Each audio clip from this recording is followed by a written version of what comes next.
Welcome to Open Arms, an honest conversation about firearms.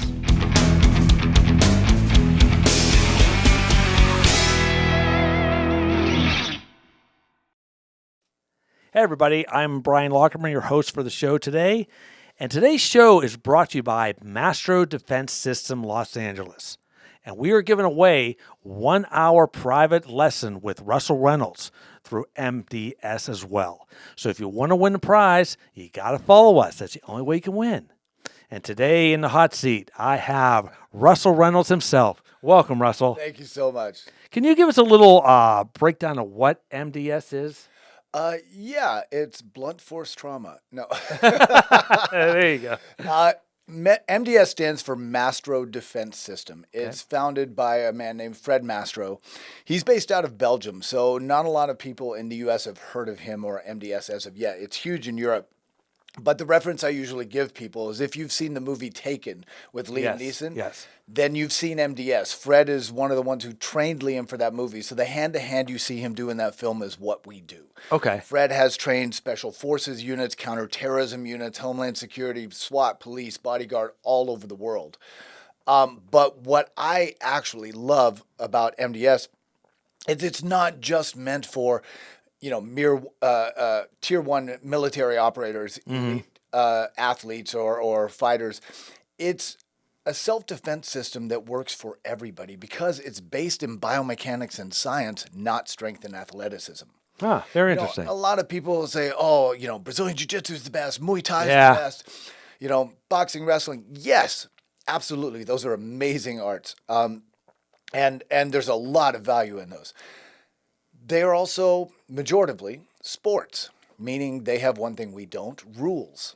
The street doesn't have any rules. You don't have the luxury of a ref that's going to stop the fight if you're getting beaten. Yep. Right? And realistically, is a woman half my size going to trade punches with an attacker my size?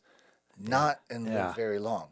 So we need something that levels the playing field. That, again, biomechanics and science, it changes everything. And it makes it possible for that smaller woman to defend herself against a larger, stronger attacker. Nice. Now, how long have you been doing this? I've been playing martial arts most of my life, but MDS I've been involved with for about 6 years now. Oh, very nice. Very good.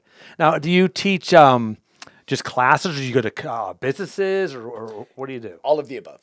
I teach ongoing classes, and I do seminars as well. I've done a couple of seminars in Northern California and some other locations, and I have done self-defense seminars for businesses, for churches, for companies in film and television industry. And those seminars don't tend to focus on the close quarters combatives quite as much as awareness. That's the most important tool. That is it. Yep. Awareness. You said it right there. Yep. And I'm an advocate of that too. I have been taking martial arts too for years. I've been working with the same sensei for 20 years now. And I do it because of that, of the awareness. And, even though I am a CCW, carrier and stuff like that, you may not have your firearm at a time when you need it. You might need a little bit of this self-defense. And I always tell people, it's always good to go out there and get some self-defense training. Right. But what I also tell people, you got to watch where you're going. Because a lot of these schools and classes, they want one thing, and that's your money. I'm not kidding. I'm not downgrading. I've seen it time and time again where they, you have to pay for your belt and stuff like that. They don't really care about you. They just, here you go. Yeah. Good. You're next. Yeah. My guy, my instructor, he believes in me and he teaches me. That's what it's about. He doesn't let me leave until I know I got it, dialed in. You know what I mean? He's really good, and I think that's something like what you do, correct? 100%. When I'm with you on that. I originally come from Texas, and we used to call Taekwondo "take one's dough" because it's all about the belt test and the and true Korean. To be clear, true Korean Taekwondo, those guys are hard as nails. Oh yeah, but the American Federation of Taekwondo, they saw a money-making opportunity, in my judgment. Of course. So now it's all about the belt test. Of course. And when you're certifying people as black belts that couldn't fight their way out of a wet paper bag, you're not doing them any favors. It's creating a delusional sense of security, but it's about, as you said, pouring into your students and empowering them. Yeah. I've got one student in particular that I'm thinking of. She was a domestic violence survivor. And when she first came to me, she was so traumatized. She had tried to get some self-empowerment and self-defense training by going to a Krav Maga class. I have no idea where it was. I've got a lot of respect for Krav Maga as a system, as an art. These guys thought pressure testing her straight out of the gate and putting her in a super aggressive situation, slamming her against the wall was the way to go. She had PTSD worse than she did when she got there. Oh, man. So I couldn't even put my hand on her shoulder without her flinching or crying in the beginning. So working with her again and again and again and helping her through the mental, emotional aspect, not just physical techniques. She's You're my hero. She's completely transformed. She went from victim to Valkyrie. And I'm no hero. I'm an average guy. But the ability to transform somebody's life like that. When I did the seminar in Chico, California last month, there was a girl there who was she's in her early 20s, recent rape survivor and domestic violence survivor. Wow. After the rape, she gets involved with a boyfriend who beats the crap out of her. Yeah. And some friends had sponsored her to come to the seminar. They didn't know if she'd even show up, if she would be able to do it without getting triggered and run crying out of the room. She did amazing. She got triggered a couple times, and we've worked through it. Awesome. Luckily, I've got some experience in NLP and life coaching a little bit as well to bring that in. That's good. And she flourished. She booked an hour private with me the next day. I ended up giving her like 2.5 hours because I just wanted to pour into her with as much love and confidence and strength as I could. And she left there going, I feel like a different person. Her friend's like, you are a different person. I've never seen you smile. It's amazing. And to me, that's worth everything. That you're the real deal. You're the real deal when it comes to this. And that's true. And, I do see a place for you on the show, Open Arms. We're going to be doing a lot of self-defense stuff as well on the show, 100%. And it'd be very, very good to bring you aboard, to tell you the truth. Be happy to share whatever I can. Yeah, it'd be fantastic. What about, do you do any disarming a person, a gun, knife, or anything like that? Yeah, we do. Oh, and first of all, let me backtrack a little. Being happy to share whatever I can. Here's your official MDS T-shirt. Right? Now you're part of the club. Nice, bud. You're welcome. That. Awesome. You're welcome. Thank you. Yeah. So your toughness points go up 10% just by wearing that. Very good. Very good. People won't touch me then. I wish that were true. Defense against knife or gun. We do have that in MDS, but Fred Mastro will be the first person to tell you his number one knife defense technique in the world is what he calls the Usain Bolt technique. Run. Run. I had, and again, I've played with other arts. When I was doing Kali and some other arts like that, I had another knife instructor who said, here's the reality of a knife fight. If you and I both have knives, we get into a fight. If I am of greater skill than you, I'm going to bleed. You're going to die. If you're of greater skill, you're going to bleed. I'm going to die. If we're both of equal skill, we're both going to die. Yeah. So that takes the Hollywood out of it real fast. And I've done, even in self-defense seminars, where I'll tell people, dude, please don't be delusional. Don't believe the movies. Don't think you're going to disarm an attacker with a knife and drag him to the police station by his ankles. It's not going to happen. Exactly. To demonstrate that point, I will have one of my assistants. I'll put on sometimes I'll put on a white T-shirt, and I'll hand him a red dry erase marker. I'll say, okay, you count down 10 seconds. He's going to come at me with that marker and do everything he can to kill me.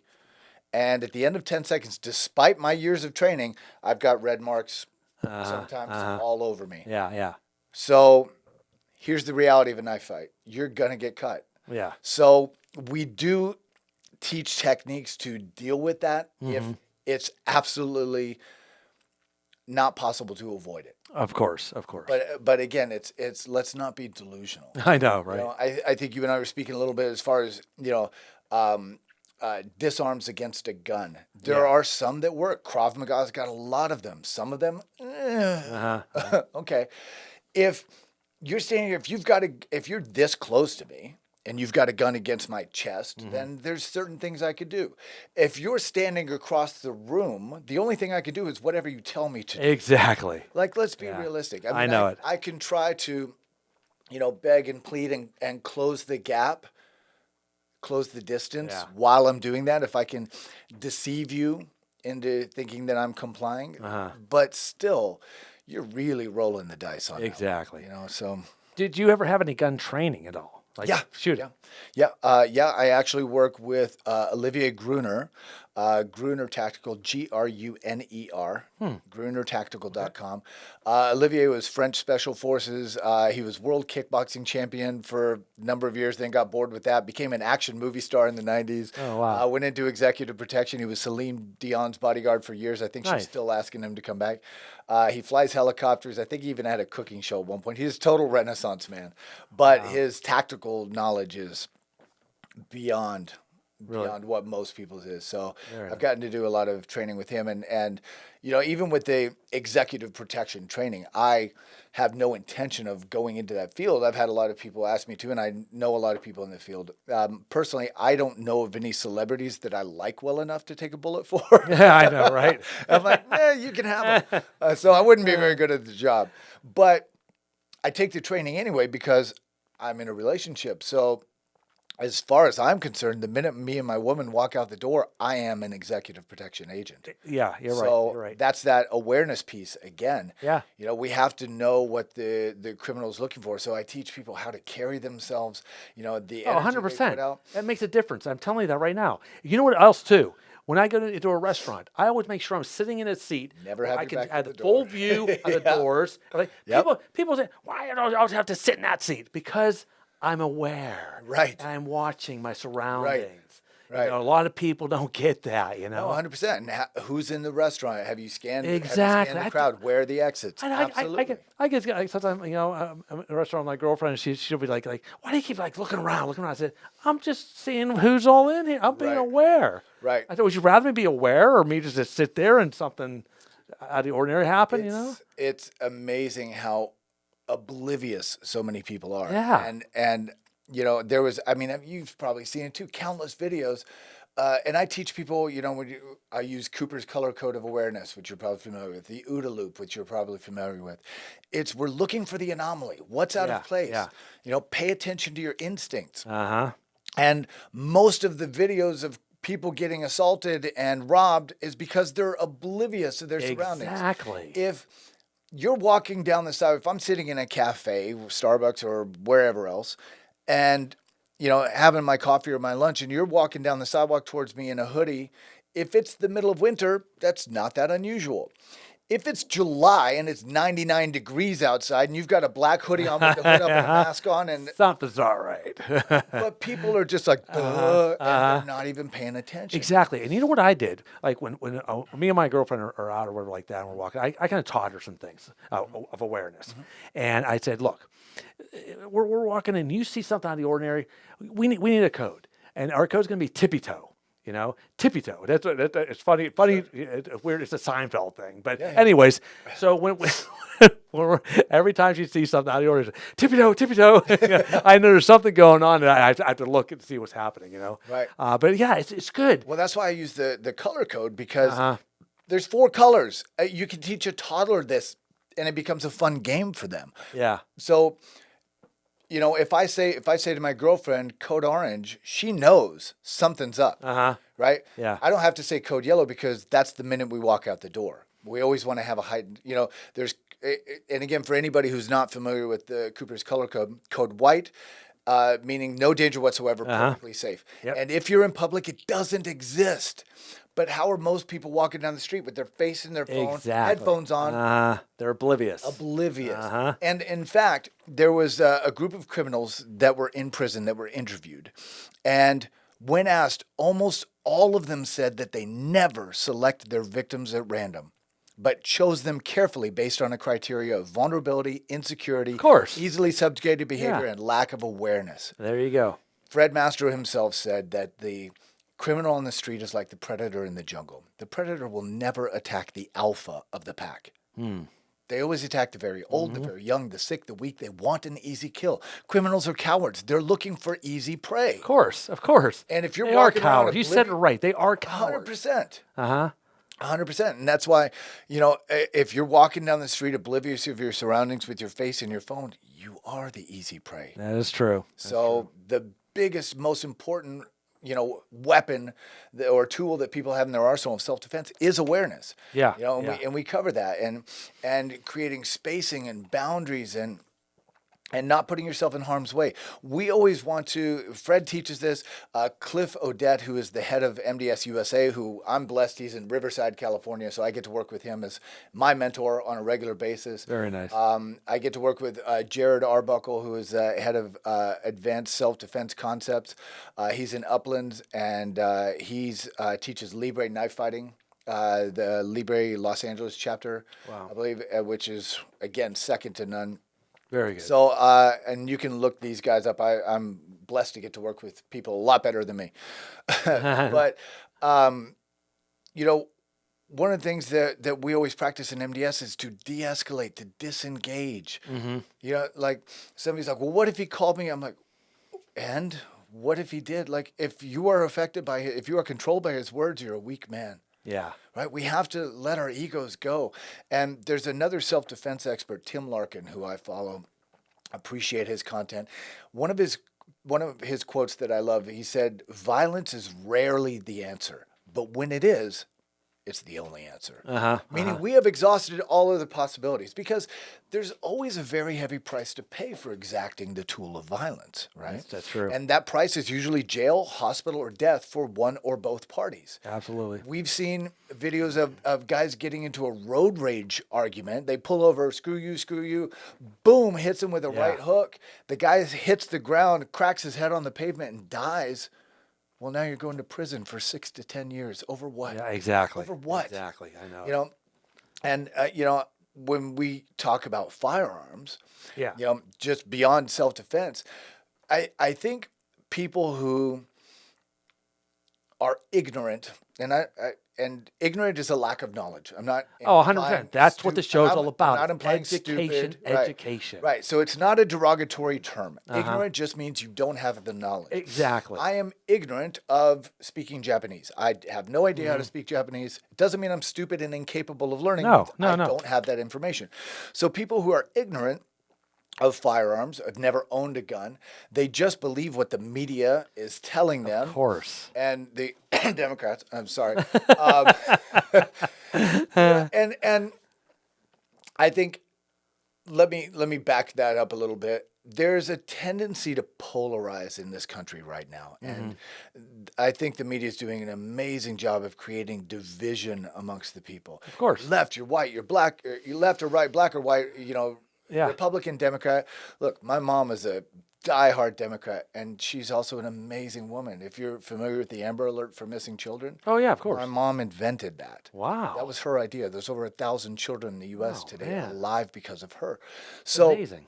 yeah, look up Deanna Simone, Diana Simone, Amber Alert on YouTube. You'll see her TED Talk that she talked about the creation of that. But That's awesome. But like, what am I going to exclude her because she's a Democrat? No, it's like, look, we're all Americans. We're all children of God. We're all good people.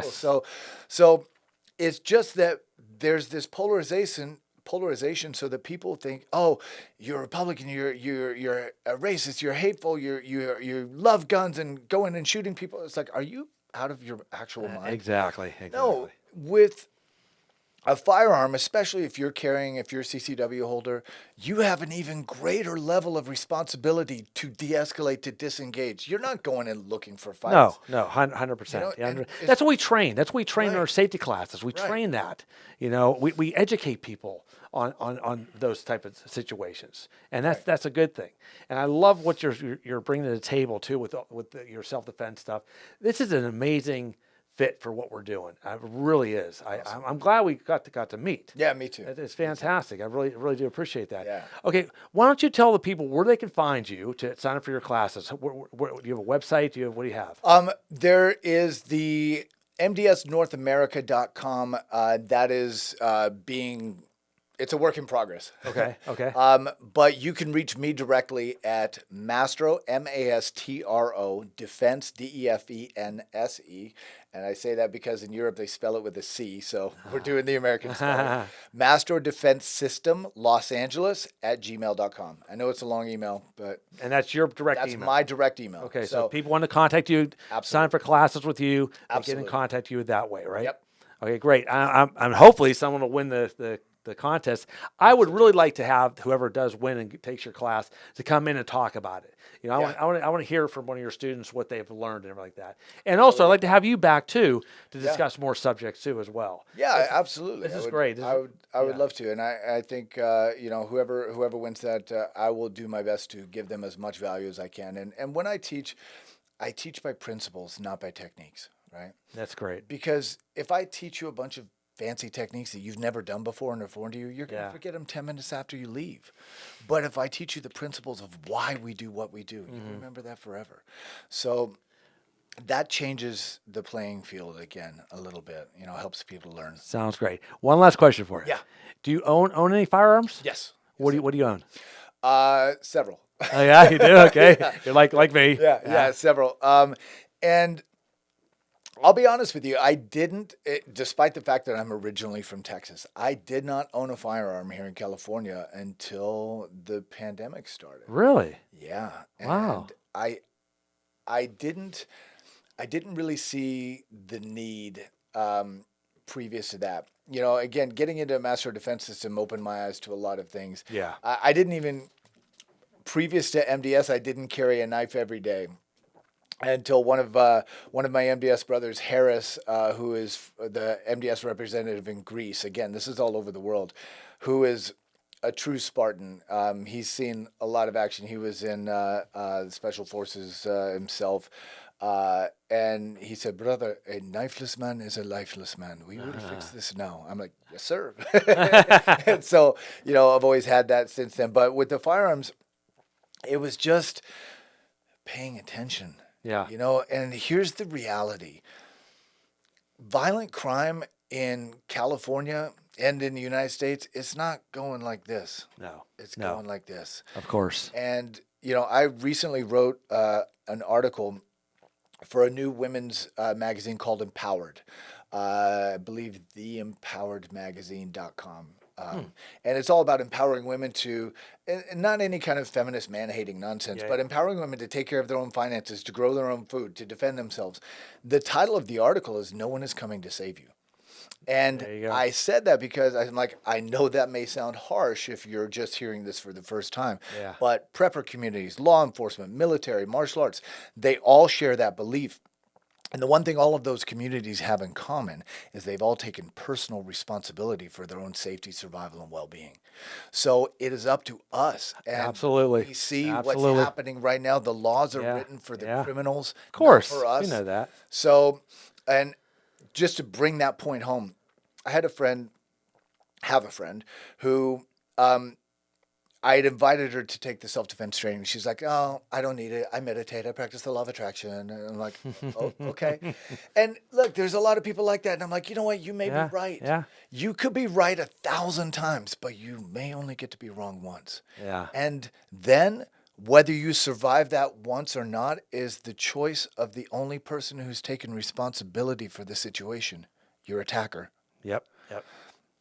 Still didn't get through to her until she got her car broken into at Topanga Mall. And when the police came to take the report, she's like, wow, maybe I actually should get a gun. He stopped what he was doing, looked her dead in the eye and said, lady, everybody should carry a gun.